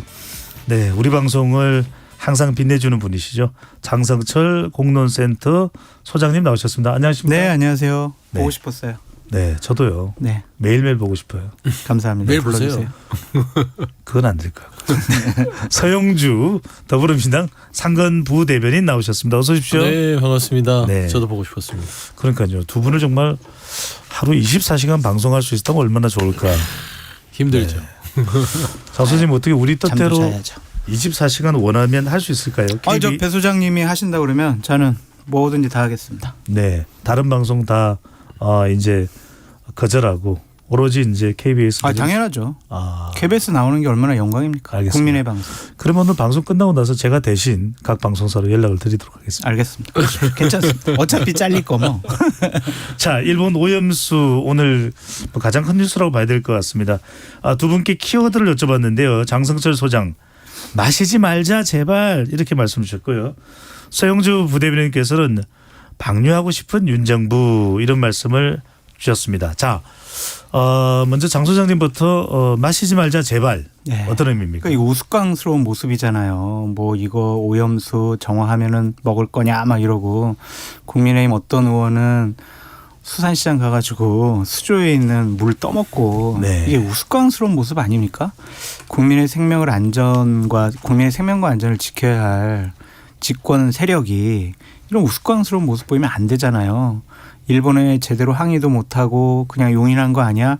이런 비판을 듣고 있잖아요. 그런데 이것을 희화화시키는 모습 보이는 것은 국민을 우습게 보는 거다라고 볼 수밖에 없어요. 국민을 희롱하는 거다라고 볼 수밖에 없어요. 그래서 좋아요. 어차피 방류했잖아요. 방류했는데 일본 편 들지 말고 일본 편 드는 모습도 보이면 안 돼요. 그래서 제발 또 어떠한 집권 세력 안에 있는 분이 마실 수 있어요 이런 얘기 안 했으면 좋겠다. 네. 제발 부탁드린다. 마시자 이런 이야기는 안 했으면 좋겠다. 서영주 부대변인께서 방류하고 싶은 윤 정부 어떤 뜻일까요? 뭐 국민들 속 터지는 국민들 마음이 그럴 겁니다. 방류하고 싶을 거예요. 이 정부가 지금 오늘 방금 전에 후쿠시마 원전 오염수가 방류가 됐는데 그렇습니다. 이게 뭐 몇 년 뒤에 온다, 안전하다 이런 얘기를 하고 있는데 국민들은 그렇지 않아요. 이 소비, 특히 입에 들어가는 거요, 굉장히 민감합니다. 아니 국민들 먹는 것까지 불편하게 합니다. 뭐 제대로 하나 챙기는 게 없어요. 정말 일본 후쿠시마 오염수 방류할 때 같이 방류하고 싶었을 거예요. 그런 의미에서 국민들 좀 속 시원하게 방류하고 싶은 윤정부다. 그러니까 서부 대변인 말씀처럼 이게 집권 세력이 계속 안전하다고 얘기를 하잖아요. 제발 그러지 않았으면 좋겠어요. 이걸 우리가 어떻게 알아요? 전 인류 역사상 처음 있는 일이잖아요. 30년 동안 방류하네. 뭐 이게 제대로 다액종 시설에서 걸러지네 안 걸러지네 우리가 30년 모르잖아요. 방류 기간이 30년 이상 걸릴 거라는 분석도 나오기도 합니다. 100%죠. 왜냐하면 지금도 오염수가 하루에 뭐 100톤씩 더 생산된다는 거 아니에요? 그렇죠. 아직 그 원자로가 있으니까 그렇죠. 그게 문제고요. 그러니까 과학 얘기하셔서 그러는데 제가 책을 읽다가 이 과학에 대해서 맹신하는 이 정부 그다음에 일본 저는 깜짝 놀란 게 어떻게 과학이 영원 불변의 법칙이 아니잖아요. 그때 달라지잖아요. 우리가 배웠던 게 명왕성이 행성으로 알고 컸지 않습니까? 아까 또 토끼 얘기하고 여긴 또 명왕성 얘기하고 명왕성이 행성으로 알고 우리가 컸는데 어느 순간에 명왕성이 행성이 아님이 또 과학적으로 증명이 된 거예요. 그러니까 그때 다 다른 건데 이 오염수도 지금 태평양에 갖다 버렸잖아요. 버리고 있잖아요. 이거 어떻게 될지 아무도 몰라요. 그러니까 저는 더 큰 문제라고 생각했던 게 뭐냐면 윤석열 대통령께서 기시다를 만나가지고 요구했던 3가지 사항이 있잖아요. 그중에 제일 중요한 게 저는 대한민국 전문가가 현장에 가서 실시간으로 확인하고 여러 가지 데이터도 검증하고 이거를 참여할 수 있도록 해달라라고 했는데 이 부분만큼은 일본에서 절대로 받아들이지 않아요. 그러면서 자료를 실시간으로 주겠다라느니 뭐 일주일에 한 번씩 데이터를 공유하겠다느니 이런 얘기를 하고 있잖아요. 네. 그것만 믿고 무조건 안전해요 라고 얘기를 하는 것은 국민을 속이는 것이 아니냐라고 생각할 수가 있어요. 자, 그래서 이제 민주당에서는 오염수 방류를 제2의 태평양 전쟁으로 규정을 했는데 어떤 의미이고 일각에서는 조금 이렇게 오바하지 마세요 좀 제발. 네. 오바다라는 알았다 오바 지적도 있습니다만, 네. 이 제2의 태평양 전쟁 뭐 듣기에 따라서는 좀 과격한 표현일 수도 있는데 아마 좀 심정적인 표현인 것 같아요. 일본이 후쿠시마 이 오염수를 태평양 쪽에 버리지 않습니까? 결국에는 이제 이 일본 자체가 태평양이 무슨 본인들의 어떤 하수구처럼 여기는 거. 그다음에 주변 국가에 대한 의사는 전혀 무시해버리고 당시에 이제 태평양 전쟁을 일으켰던 것처럼 본인들의 이득을 위해서 거침없이 그냥 단행해버리는 겁니다. 아까도 말씀했지만 주변국에 대해서 배려를 한다면 이건 전쟁이 아니죠. 그냥 어느 정도의 뭐 협상, 태평양 협상 이렇게 얘기할 수 있는데 협정. 근데 대한민국 이 국민들이 이런 상황에서 윤석열 정부가 최근에 그래서 노력해서 우리 전문가를 보내겠다라고 했던 것도 이런 지하에 거절을 해버리는 이런 무도한 짓을 하고 있기 때문에 야당이 봐도요 우리 정부가 안쓰러워요. 그래서 이거 일본 이거 거의 뭐 제2의 태평양 전쟁 아니야? 이 태도가 아주 오만불순한데 이렇게 거침없이 표현한 것이다. 이걸 갖고 또 오바했다라고 하는 것은 강한 이의 제기를 한 것이 의미를 담고 있다는 말씀 주시는데 한 분은 더 오바했어요. 왜요? 네. 이순신이 지킨 바다 오염수가 침탈하고 있다. 침략하고 있다. 막 이런 얘기를 하고 있거든요. 장 소장님 어떻게 보십니까? 오바하는 거죠. 이것도 이게 국민의힘 쪽에서는 선전선동하지 마 이 프레임에 딱 걸리게 되어 있어요. 그러니까 야당이 문제 제기하려면 이런 식의 프레임 전쟁하지 마시고요. 과학적으로 우리가 최고의 전 세계 전문가를 동원해가지고 뭘 검토해 보니까 이건 잘못됐어요. 여러 가지 샘플을 좀 했더니 상당히 방사능 수치가 여러 가지 많이 변화됐어요. 이렇게 과학적으로 접근해야지. 이런 식으로 접근하면요. 지금 대한민국 정부에서 뭐 일본과 뭐 여러 가지 데이터를 공유받는다 그러고 한반도 해역에 8군데다가 포인트별로 해가지고 방사능 수치 검사 뭐 매일 한다고 하잖아요. 거기에 변화가 없어요라고 하면 어떡할 거예요. 그러니까 저는 참 답답한 게 제가 장소장님 말씀에 늘 이렇게 뭐 인정하는 편인데 이순신이 지킨 바다 오염수가 침탈한다. 이거 정치적 구호예요. 뭐 그걸 가지고 뭐라 할 필요는 없을 것 같고 두 번째 과학적 증빙은 민주당이 할 필요가 없어요. 일본이 해야 되는 겁니다. 지금 일본이 방류하고 있고 일본이 본인들이 뿌려대고 있지 않습니까? 본인들은 과학적이라고 하지만 우리가 못 믿는다고 하니 우리가 믿을 만큼 과학적 증거를 제시하고 과학적 어떤 증빙을 보여줘서 대한민국 국민이 그걸 믿을 수 있게끔 해야 될 책임은 일본에 있다. 그래서 자꾸 민주당한테 과학적 증거를 대라고 하는 말은 맞지 않다. 정책야당, 대한야당이 되셔야죠. 그리고 그 두 번째로 구호만 가지고 일본이 못하면 정부의 우리 집권당인 국민의힘이나 윤석열 정부가 해야 될 일이 과학적 증거를 찾는 것입니다. 장 소장님께는 이거 좀 여쭤보겠습니다. 어제 민주당 촛불 집회에서도 그렇고 윤석열 대통령 이제 탄핵론이 제기가 됐는데요. 김용민 더불어민주당 의원은 민주당 168석으로 윤석열 탄핵 발의합시다. 민주당 단독으로 가능하니 이제는 해야 한다. 어떻게 보시는지요? 이게 지지층을 향한 외침이라고 보여져요. 그냥 지지층들은 윤석열 정권 빨리 끝났으면 좋겠어라고 하니까 여기에 그냥 호응하는 거다라고 보여지는데 탄핵이라는 단어 되게 무겁잖아요. 헌법과 법률을 위반해야 가능한 것이고 이걸 그냥 쉽게 이렇게 꺼내는 것은 역공을 당하기가 쉬워요. 역공을 당할 수도 있다. 그러니까 예를 들면은 뭐 대선 불복 아니냐부터 시작을 해가지고 기본적으로 헌법과 법률에 의해서 국민의 선택에 의해서 결정된 정권인데 이 일본과의 외교 문제 뭐 하나 야당의 마음에 들지 않는다고 탄핵하냐? 그러면은 역대 대통령들이요 여러 가지 외교 문제 때문에 한 10번도 더 탄핵됐을 거예요. 그러니까 이렇게 좀 성급하게 꺼내는 것은 큰 도움이 될 것 같지는 않아요. 성주 부대변인요. 맞죠? 제 말이 맞죠? 당내에서 윤석열 대통령 퇴진론 또 반일 뭐 태평양 전쟁 이렇게 이제 구호가 나오는 부분은 어떻게 보시는지? 그러니까 태평양 전쟁이라든지 뭐 이제 오염수 침탈 이런 거는 이제 정치적 언어라고 분석하셔도 돼요. 좀 뭐 거부가신 분들은 또 비판할 수 있겠지만 탄핵 문제는 좀 달라요. 이거는 분명히 말씀드린 건 민주당의 입장과는 전혀 다르다.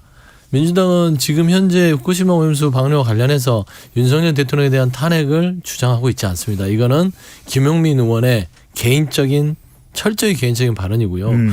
이런 발언들은 맞습니다. 이게 탄핵이라는 발언은 쉽게 입에 올려서는 안 될 뿐더러 지금 문제의 본질은 후쿠시마 오염수 방류에 대한 정부의 대응을 지적하기 위해서는 조목조목 비판할 수 있는 메시지를 내야 되는데 탄핵을 던지니까 꼬투리 잡히는 겁니다. 그러니까 뭔가 후쿠시마 오염수에 대해서 우리가 공격하려고 하더라도 민주당이요. 그리고 뭔가 지적하려고 하더라도 국민의힘은 그럴 거예요.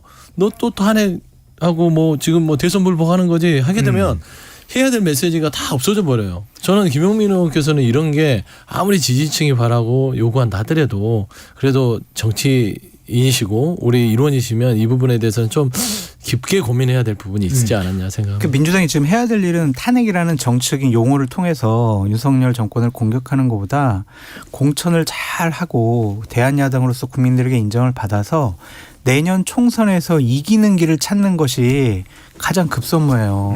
그렇지 않아요? 맞습니다. 네. 여러 가지 이슈를 지금 맞닥뜨리는 것보다는 올해 총선에서의 결과가 더 분명해질 것이다. 생각해 보세요. 그 만약에 내년도 총선에서 민주당이 과반수 의석을 얻거나 다수당이 돼서 국회의장을 민주당이 가져가잖아요. 그럼 언론에서는 뭐라고 이렇게 헤드라인을 뽑을 수밖에 없냐면 윤석열 정권 정치적인 탄핵을 당했다라고 아마 그렇게 뽑을 수밖에 없을 거예요. 왜냐하면 내년 선거를 국민의힘이나 대통령실에서는 윤석열 대통령의 얼굴과 성과로 치러내겠다라고 얘기를 하고 있잖아요. 그거에 대한 국민적인 심판이다라고 생각을 할 거예요. 총선에서 이기는 것이 가장 빠른 본인들 민주당의 목적을 달성하는 길이다라고 보여집니다. 그러니까 말씀한 대로 그런 거죠. 이제 총선이라는 어떤 목적 달성이라는 것들이 너무 결과론적이고 지금 현재는 이제 후쿠시마 오염수 방류에 대한 정부의 일본 편을 드느냐 그리고 국민들 답답해한다 무대책이다 무대응이다 이런 부분을 지적을 해야 되는데 이런 탄핵이라는 단어들 그리고 건건마다 탄핵이라는 단어들을 정부의 실정에 덮여 씌우면 이건 민주적 절차에도 맞지 않고요. 그다음에 법적 근거가 아주 명확해야만 꺼낼 수 있는 단어거든요. 저는 이런 부분들은 조금 신중하게 접근할 필요가 있다라는 좀 말씀드립니다. 서 부대변인 말씀하신 김에 이건 어떻게 보십니까? 일본 정부가 오염수 방류 개시 날짜 정하는 과정에서 우리 정부 배려했다는 일본 언론 보도 있었지 않습니까? 그런데 우리 정부에서는 그렇지 않다 이렇게 이제 했는데 당초 일본의 명절 연휴 이게 오봉이라고 일본에서는 굉장히 큰 명절입니다. 13일부터 16일까지 직후에 하는 방안이 유력했는데 캠프 데이비드 한미일 정상회의를 고려해서 윤 대통령이 한국으로부터 자기 나라로부터 더 큰 비판을 받을 수 있다는 점을 고려했다. 이게 이제 일본 언론에서 나온 보도인데 이건 어떻게 보시는지요? 그러니까 일본의 유력 신문이더라고요. 보도한 데가요. 근데 제가 봐서는 캠프 데이비드에서 한미일 정상이 만나서 여러 가지 이야기를 했는데 한미일의 전략적인 군사적인 뭐 안보적인 경제적인 이런 부분이 있었지만 그 외에 비공개로 저는 여러 가지 얘기가 있었을 거라고 봅니다. 근데 다녀와서 국민들이 물었잖아요. 그리고 야당도 물었습니다. 뭐 가져오셨어요? 국익은 뭐죠? 무슨 선물을 가져오셨죠? 했는데 생각만큼 어떤 실익이 없었어요. 그런데 24일 오늘 오후 1시에 후쿠시마 오염수 방류에 선물을 가져오셨더라고요. 에이, 저는 그렇게 보여요. 에이, 무슨 또 선물이라는 표현도. 아니 저는 왜 그렇게 보이냐면 얻은 건 이런 거밖에 없다. 예를 들어 일자를 조정해줬다고 하는데 총선 전에 하는 게 낫겠냐, 총선에까지 미뤄서 하는 게 낫겠냐라는 판단이 있었을 수도 있고요. 그 다음에 윤석열 대통령께서 캠프 데이비드 가서 한미일 정상회담을 할 때 최소한 찬성은 아니더라도 일본에게 나 힘드니까 제발 좀 방류 시기를 늦춰서 우리 국민들 설득할 시간을 좀 달라. 아니면 내가 쥘 수 있는 과학적 증빙, 그러니까 국민들한테 보여줄 수 있는 과학적인 자료를 나한테 좀 쥐어달라. 안 그러면 난 반대하겠다는 한마디만 했으면 기시다가 24일 날 오후 1시에 후쿠시마 오염수를 선물로 줄리는 만무했다라는 점에서는요. 정말 그 자존심도 상하고요. 국익이라고 더 이상은 좀 얘기 안 했으면 좋겠다. 윤석열 대통령 국익 없이 남의 좋은 일만 시키고 다니는 영업사원이다. 그런 말씀드립니다. 자, 대통령의 태도 또 후쿠시마 오염수 방류와 관련된 이제 발언을 서영석 부대변인 지적을 했는데 장 소장님, 우리 정부는 아직까지 찬성이다 반대다 분명하게 이제 입장 표명을 안 하고 있습니다. 어제 이제 박구현 국무조정실 1차장은 방류에 대해 일본 스스로 결정하면 되는 것이지 한국 정부가 찬성하느냐 반대하느냐 연결할 문제는 아니다 이런 말을 했는데 뭐 가령 반대는 아니다 또는 찬성은 아니지만 또 용인 우리가 뭐 묵인? 어떻게 할 수는 없는 거 아니냐 이런 식의 구체적으로 답변을 안 하고 있는데 그 이유는 뭘까요? 대통령 눈치 보는 거 아니냐는 좀 생각이 들어요. 대통령의 생각은 확고하잖아요. 일본과 관계 개선을 통해서 현존하는 북한의 핵미사일, 고도화된 여러 가지 뭐 저탄도 미사일 이런 거를 막고 중국의 패권주의를 한미일 뭐 동맹 수준의 협력을 통해서 막겠다라는 생각을 갖고 있기 때문에 일본의 심기를 거스르는 얘기를 정부 관계자 하기는 어려울 것 같아요. 충분히 좀 이해를 하긴 하는데 어쨌든 이거 오염수 방류 문제를 찬성하는 듯한 모습을 계속 정부가 보이고 있죠. 왜냐하면은 오염수 안전해요라고 하면서 3분 50초짜리 뭐 홍보 동영상도 우리가 3,500만 원 정도 들여서 1,000만 회 이상의 조회가 됐다고 그럽니다. 그러다 일본 사람들이 조회한 거 아닌가? 그럴 수도 있고. 그렇죠. 봐야죠. 그러니까 이런 일을 왜 하냐고요. 적어도 대한민국 국민의 생명과 안전을 위해선 상대적으로 우려스러운 목소리를 내야 한다라고 말씀을 드리고. 장 선생님 굉장히 이게 중요한 이슈인데 윤석열 대통령은 어느 때부터인가 후쿠시마 오염수에 대해서는 거의 발언을 안 하고 있습니다. 이유는 뭘까요? 아니 불리한 이슈에 대해서는 말씀을 안 하세요.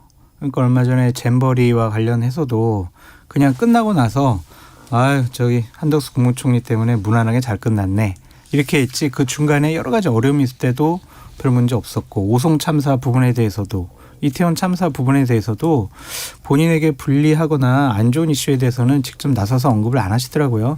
저는 이 부분에서는 대단히 유감스럽게 생각을 합니다. 잘못됐다고 생각해요. 왜냐하면 대통령 되기 전에 윤석열 대통령은 두 가지 약속을 국민 앞에 제가 하겠습니다. 기억이 납니다. 첫 번째 혼밥하지 않겠습니다라고 얘기했고요. 또 하나는 참모들 뒤에 숨지 않겠습니다라고 얘기를 했어요. 근데 지금 참모들 뒤에 숨는 것 같은 모습을 보이고 있는 것은 국가 최고 지도자로서 과연 맞는 모습이냐라고 비판하지 않을 수 없습니다. 국민들에게 호응이든 비판이든 받더라도 직접 이야기를 해야 된다 이 말씀입니다. 왜냐하면요. 많은 국민들이 걱정하고 있잖아요. 특히 부울경 쪽 아니면 이제 전라도 해안가에 계신 분들은 어민들은 정말 엄청나게 두려울 거란 말이에요. 그러면 대통령께서 여러 가지 얘기 나 일본에 대해서는 이렇게 했고 국민의 생명과 안전을 지키기 위해서 한치 틈도 보이지 않겠습니다. 저를 믿고 정부를 믿고 뭐 국민 여러분 많이 수산물 소비해 주세요라고 하는 메시지를 내는 게 맞지. 오늘 대통령 메시지가 뭔지 아세요? 민생 경제 위해서 킬러 규제 제거해라 이거예요. 지금 현재 대한민국을 둘러싼 상황과 대통령의 메시지 사이에는 괴리 현상이 있어요. 그러니까 이것은 참모들이 제대로 보필을 하셔라라고 말씀드립니다. 알겠습니다. 자, 저도 잠깐 좀 말씀하시죠. 내가 비판하면 됐지 뭘 또 하려고 그래요. 갑자기 생각이 났어요. 그러니까 대통령이 참모 뒤에 숨는 게 너무 이게 이제 패턴이 보이니까요. 그러니까 지금 후쿠시마 오염수뿐만 아니라요. 아주 궁금하나요? 그다음 최수근 상병 부분에서도 좀 수사단장 부분도 그렇죠. 최근에 강승규 시민사회 수석이 당무 개입했는데 거기 입장도 안 밝히고 있죠. 그다음에 잼버리 부분도 그렇게 됐고요. 그다음에 양평고속도로 김건희 일가 땅이 종적으로 바뀐 거에 대해서 대통령 그렇죠. 김건희 여사 일가가 그렇게 됐을 때 입장 안 밝히고 있어요. 또 맞습니다. 오송 지하 참사. 그냥 격건이 본인과 관련되거나 불리한 이슈에는 다 숨어버려요. 그래서 그 야당의 그 여당의 그 유승민 전 의원이 그렇잖아요. 오죽했으면 비겁한 정권이라고 했겠습니까? 이재명 당대표는 불체포 특권에 계속 숨어 있지 않습니까? 비판할 자격이 있습니까? 유승민 전 의원의 입을 빌어서 너무 비겁하다. 그렇게 말씀드리고 싶습니다. 자, 이번엔 민주당 이슈로 넘어가 봅니다. 민주당의 이재명 대표 쌍방울 대북 성검 피의자로 이제 검찰 소환 통보 받았는데 검찰에서는 이제 30일 날 나와라 이렇게 됐는데 이재명 대표가 오늘 출석하려고 했습니다. 그 이유는 뭘까요? 화가 나죠. 검찰이 자꾸 이거를 좀 정상적인 루트로 해서 오지 않고 언론 플레이를 해가면서 정치적으로 접근하려고 하니까 화가 난 거예요. 그러니까 예를 들면 30일이든 며칠이든 간에 언론에 먼저 흘려서 다음 주 소환한다라고 하기 전에 이재명 대표 측이나 변호인이나 아니면 대표실을 통해서 언제쯤 일정이 되겠느냐라고 조율을 했으면 굳이 이렇게 신경전이 되겠습니까? 그러니까 기왕 그래 나를 소환할 것 같으면 내가 나갈 수 있는 시간에 나가겠소. 원래 전화통화를 해야 될 일을 지금 공개적으로 지금 하고 있는 겁니다. 그러다 보니까 신경전처럼 보이는데 검찰이 저는 이미 뭐 1년 6개월 동안 이재명 대표를 혐의경에 올려놓고 지금 달달달 수사를 하고 있는 상황에서 이미 정치색이 아예 없다고는 부인하기 힘들어요. 그런 상황에서는 정면 돌파를 하겠다. 근데 당신들이 검찰에 나오라 하면 나가긴 하겠으나 이런 식으로 하지 말아라. 그럼 나도 내 방식대로 대답하겠다. 저는 그렇게 해서 24일 날 나가겠다고 얘기한 것 같습니다. 장 소장님은 이 소환 일정 관련해서 어떻게 보십니까? 신경전이 오고 가는데. 네, 서부 대변인 말씀이 맞는 측면이 있어요. 저도 뭐 국회에 있을 때 제가 모시던 분들 많이 검찰에 소환 요구 있었거든요. 그러면 검사들이 저한테 먼저 전화해가지고 일단은 언제가 괜찮냐. 날짜를 좀 조율해보자 이런 식의 얘기를 하거든요. 뭐 제가 당대표도 모셔봤고 원내대표도 모셔봤잖아요. 그런데 이렇게 좀 공개적으로 하는 것은 어느 정도 좀 창피해 주려고 하는 것이 아니냐라는 생각이 있는데 그렇다고 해도 자기 멋대로 그냥 오늘 나가겠다 이런 게 맞습니까? 어쨌든 잘못했잖아요. 김성태 회장 뭐라고 얘기했습니까?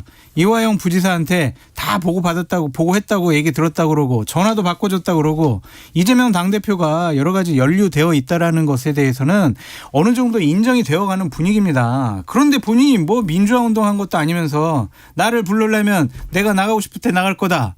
이거 선택권이 있는 거예요. 이게 말이 안 되잖아요. 나가고 싶을 때 나가겠다라고 했으면 오늘 나갔겠죠. 근데 또 검찰에서 30일이에요 했더니 일정 조율합시다 한 거예요. 결국에는 그냥 단순한 해프닝성 신경전이긴 합니다. 근데 뭐 일부에서는 그러죠. 뭐 특권이냐 뭐 일반인은 안 그러는데 그렇지 않거든요. 그러니까 검찰도 그냥 평상시 하던 대로 하세요. 야당 대표 그냥 말하자면 면박 줄는다는 식으로 해서 이렇게 흘리고 하는 방식이 되면 이렇게 안 좋은 모습이 되니까요. 근데 김성태 전 회장 진술 이런 부분에 있어서는 그분들 주장이잖아요. 그러니까 또 이재명 대표는 출석을 해서 검찰에 밝히고 그 주장을 가지고 재판부에 가서 또 이제 다툴 여지가 있기 때문에 여기는 여기까지만 그냥 다루면 좋을 것 같습니다. 우리 시간에는 대북 성검 관련된 뭐 수사 관련 사항은 오늘 이야기하지 않기로 하고요. 네.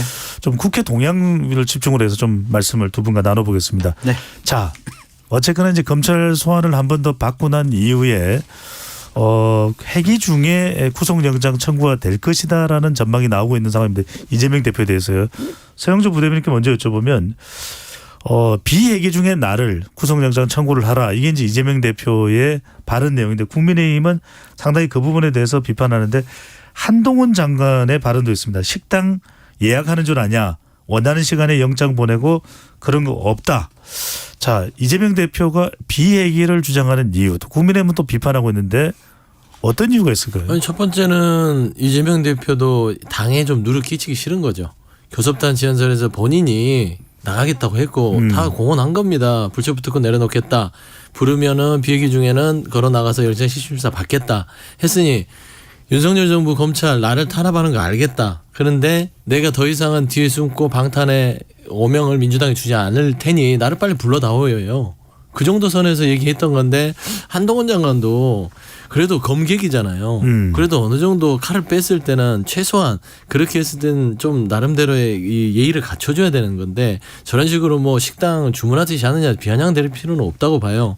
다만 어차피 지금 현재 물리적으로는 정기회의에 들어올 공산이 크기 때문에 체포동의안 뭐 표결이 불가피하지만 이 자체도 검찰이 머릿속에 있었다면 참 고약하다. 부결을 시켜도 모양새 안 좋고 가결을 시켜도 모양새가 안 좋은 상황을 가지고 이걸 즐기듯이 하는 것들이 과연 이게 야당이든 여당이든 간에 어느 정도 이게 몇 년이 지나고 나면 똑같이 돌려받을 수 있는 그런 네. 사례가 될 텐데 저는 이런 고양 모습들이 없어지면 좋겠다. 서 부대님께 하나만 여쭤보고 장소장소 좀 넘어가겠습니다. 만약에 헬기 중에 구속영장 청구 그러니까 체포동의안이 국회로 온다면 이재명 대표에 대해서 민주당이 어떤 선택을 할까요? 가결입니까? 부결입니까? 저는 가결을 할 것 같아요.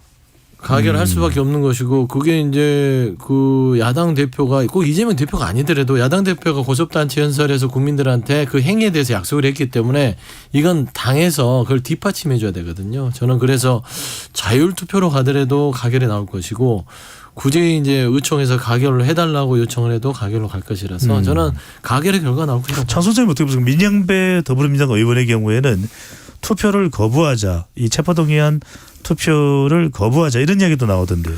근데 거부해봤자 다음번 본회의 때 또 표결해야 되잖아요. 그러면 또 거부해요?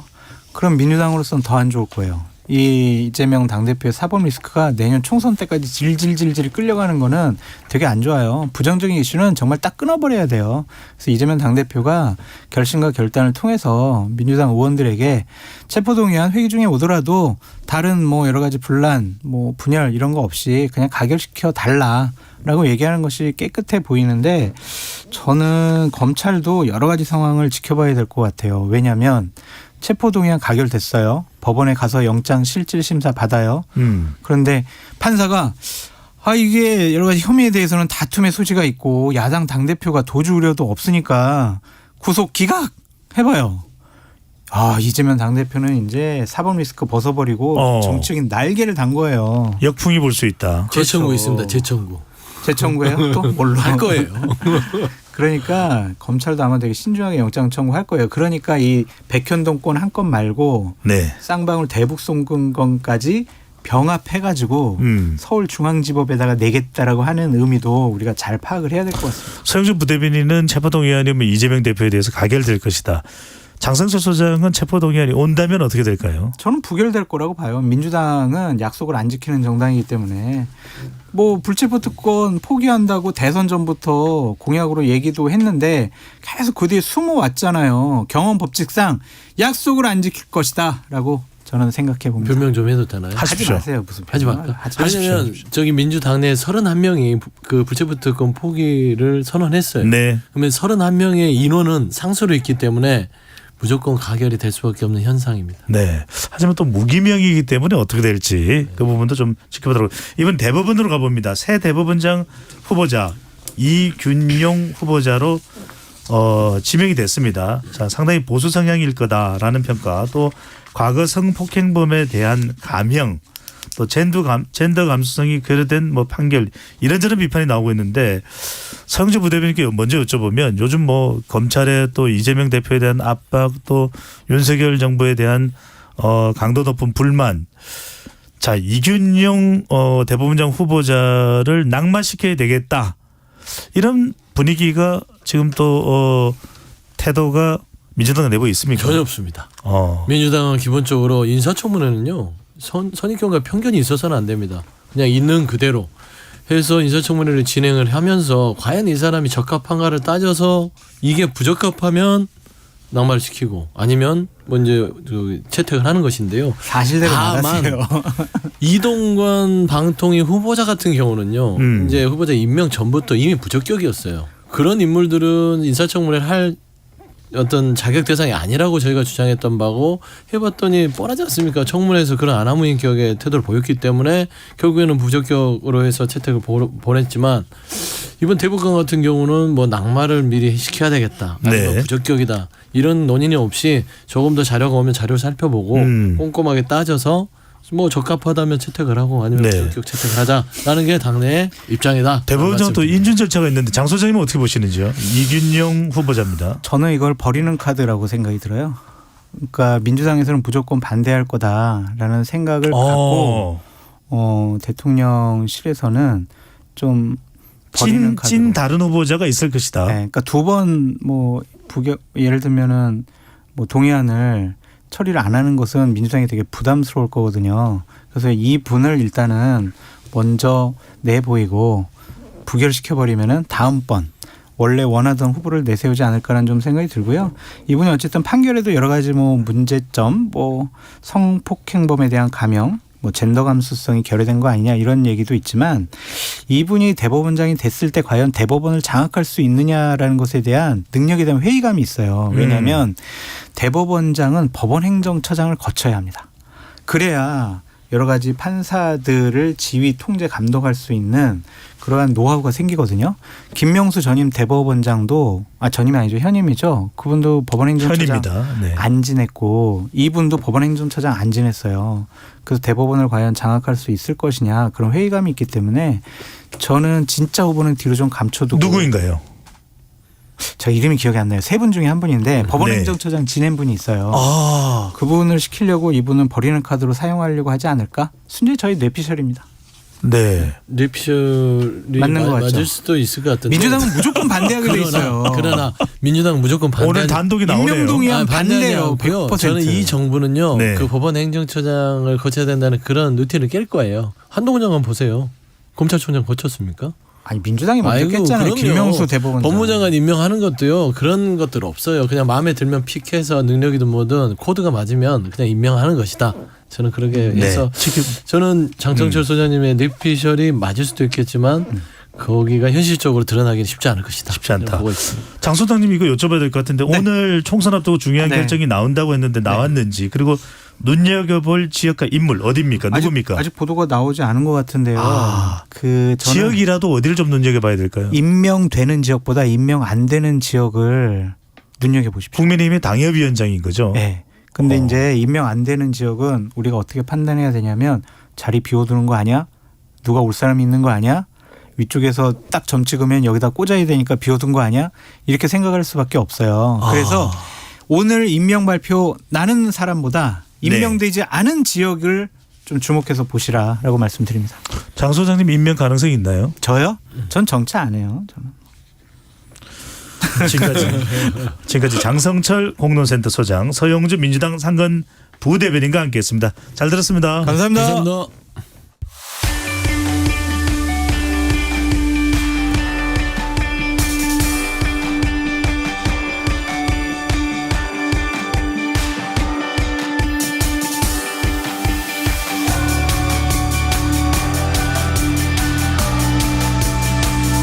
경제를 알기 쉽게 풀어보는 경제본부 시간입니다. 오늘도 척척 궁금증을 풀어주시는 김형주 LG경영연구원 수석연구위원과 함께합니다. 어서 오십시오. 예, 안녕하십니까. 네. 김 박사님이 오셔야 이제 경제 궁금증을 풀 수 오늘 질문 드릴 내용이 많습니다. 예. 자, 아까 한입뉴스에서도 다뤄봤는데 이 한국은행이 기준금리 3.5로 동결했습니다. 자, 미국과 금리 차이가 계속 벌어지는데도 이렇게 동결하는 가장 큰 이유 뭘로 봐야 될까요? 가장 큰 이유는 아마 상황이 지금 명확하지 않다라는 것으로 볼 수 있겠습니다. 그러니까 지금 현 시점에서는 일단 기다리면서 좀 두고 보자. 왜냐하면 지금 금리를 올려야 할 만한 요인들도 꽤 많거든요. 예를 들면 이제 미국 경기가 굉장히 좋다든지 또는 미국이 금리를 또 올릴 가능성이 요즘 높게 나오고 있지 않습니까? 네.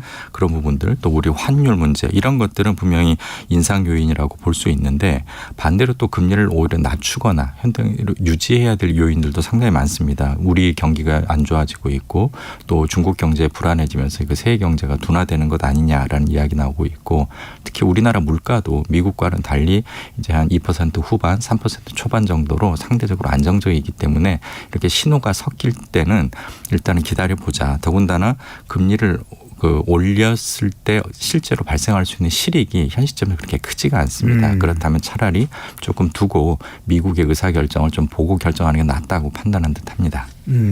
금리 이렇게 해도 가계부채나 이런 부분은 괜찮을까요?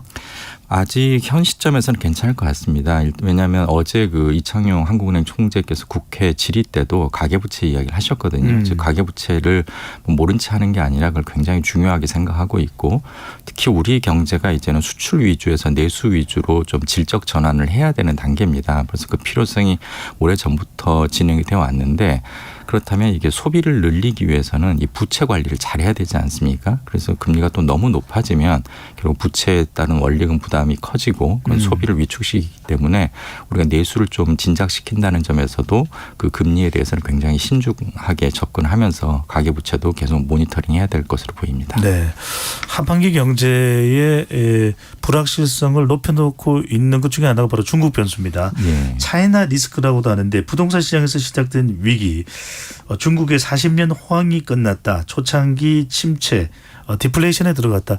차이나 리스크 어느 정도로 현실화되는 겁니까?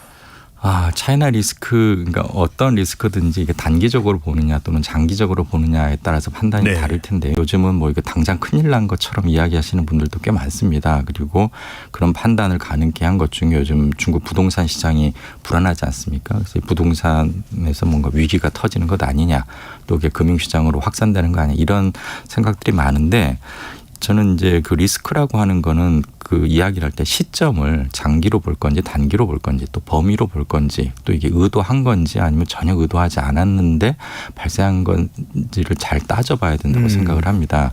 그래도 과거 그 미국이 겪었던 뭐 서프라임 모기지 사태라든지 이런 것들은 전혀 의도하지도 않았고 예측도 힘들었던 불가능했던 그 리스크라면 지금 중국에서 발생하고 있는 것들은 어느 정도 예측이 가능했었고 또 최근에는 이제 중국 부동산이 막 부각되고 있지만 부동산 때문에 위기가 생긴다기보다는 중국 경제가 워낙 안 좋다 보니까 그 결과로 이제 부동산 쪽에서 문제가 생기는 것이죠. 그래서 그런 부분들이 이제 앞으로 어떻게 될 건가를 좀 볼 필요가 있겠고, 특히 우리가 경기를 부양을 할 때는 부동산이나 건설을 먼저 건드립니다. 그러면 거기서 차례차례 경기가 좋아지지만 반대로 이게 부동산이 문제가 생겨가지고 그게 또 경기를 뭐 냉각시키는 경우 잘 없거든요. 오히려 경기가 냉각되면 이제 부동산도 같이 얼어붙고 그런 것이죠. 그래서 중국 리스크는 오히려 제가 보는 입장에서는 장기적인 리스크, 예를 들어 성장 잠재력이 자꾸 떨어지고 혁신이 잘 이루어지지 않고 이런 부분들이 문제지, 최근 나타나고 있는 금융시장 불안이나 뭐 부동산 불안 등은 중국 정부가 어느 정도 예측 가능했던 요소라고 저는 판단하고 있습니다. 결국 우리 경제에 이 중국의 침체 현상이 어느 정도 영향을 미치느냐가 중요한데 어느 정도의 영향일까? 이걸 뭐 단적으로 말할 수는 없겠지만 그래도 경제에 미치는 영향 수준으로 본다면요. 그러니까 경제가 만약 미국 경제라면 우리와 수출로도 얽혀 있고 금융으로도 얽혀 있고 그래서 굉장히 여러 그 방향에서 영향을 미칠 텐데요. 중국 경제의 경우는 이게 다행인지 불행인지 금융 쪽의 연결은 상당히 약하고 반대로 상품, 그러니까 수출이나 뭐 원부자재 이런 쪽에서 많이 얽혀 있습니다. 그래서 지금 중국 부동산 위기나 금융 위기가 우리나라 금융시장으로 전염될 가능성은 저는 높지 않다고 보는데, 이 부동산 불안을 촉발한 것이 결국 중국 경제 저성장이고 그래서 성장 잠재력의 위축이라면 우리 수출에는 당연히 부정적인 영향을 미치겠죠. 대신 저는 좀 다행이라고 판단하는 게 작년부터 우리나라 대중 수출이 부진하다는 얘기 많이 하지 않았습니까? 근데 조금 더 거슬러 올라가면 중국에 대한 우리 수출 의존도를 줄여야 된다는 얘기가 10여 년 전부터 계속 나왔습니다. 그러니까 우리가 이걸 뭐 의도적으로 풀어갔다기보다 이제 뭐 코로나라든지 미중 갈등의 영향이 있긴 하지만 또 결과적으로 보면 우리나라의 대중 수출 의존도를 줄이는 방향으로 가고 있거든요. 그래서 지금 우리가 작년 그리고 올해 초에 걸쳐서 대중 수출을 지금 동남아라든지 다른 쪽으로 옮기고 있는데 그런 부분들이 오히려 지금 중국 경제 유탄의 충격을 좀 줄여주는 요소라고 저는 생각합니다. 이전에 사드 사태 때와 비교를 해본다면 미리 좀 선제적으로 코로나가 이유가 됐든 또는 미중 관계가 이유가 됐든 좀 대비가 돼 있었다 이렇게 볼 수 있겠네요. 그렇습니다. 더군다나 사드 때는 우리가 그 소비 시장, 그러니까 최종재와 관련된 충격이 굉장히 컸었거든요. 그런데 이번에는 그런 충격보다는 이제 중간재라든지 즉 좀 흡수할 만한 여력이 있는 부분에서 터지고 있기 때문에 그런 것도 좀 다행이라고 보겠습니다. 중국 정부가 여러 가지 뭐 대책 세우는 것도 보도가 되고 있습니다. 베이다이어 회의에서 경제 관련 부동산 대책이 나올 거라는 또 보도도 있었고, 지금 시진핑 주석은 남아프리카 공화국에서 열리는 이제 브릭스 정상회의에 또 참여하고 있기도 한데 뭔가 돌파구를 단기간에 중국 경기 침체 관련해서 중국이 좀 대책을 내놓을 수 있을까요? 아니면은 좀 근본적인 또 본질적인 대책은 안 된다고 봐야 될까요? 저는 그렇게 아주 막 파격적인 대책이 나오지는 않을 걸로 생각을 합니다. 그 이유는 그런 파격적인 대책을 이제 내세운다는 거는 지금 위기가 예상하지 못했던 것이고 이거를 빨리 회피해야 되고 극복해야 될 필요가 있다라고 판단을 하면 그러겠지만 중국 정부가 지금 부동산이라든지 금융시장이라든지 이런 쪽에 대해서 계속 지난 몇 년간 내세운 메시지들을 보면 분명히 부동산 쪽에 문제가 있다. 그리고 금융시장 쪽에도 문제가 있고 이거는 중국이 지향한 어떤 사회주의적인 지향과 잘 맞지 않는다고 판단을 하기 때문에 지금 나타나는 이런 현상들을 어느 정도는 이제 좀 겪어야 할 몸살 정도로 생각할 것 같습니다. 즉 지금의 저성장을 이제 서구의 시각으로 본다면 지금 이 정도 소득 수준이면 예를 들어 국민소득이 뭐 10,000불 내외고 이러면 그래도 한 5, 6% 정도의 연간 GDP 증가율은 경제 성장을 기록해야 되지 않느냐라는 것이 이제 서구의 시장이고 시장 경제학자들의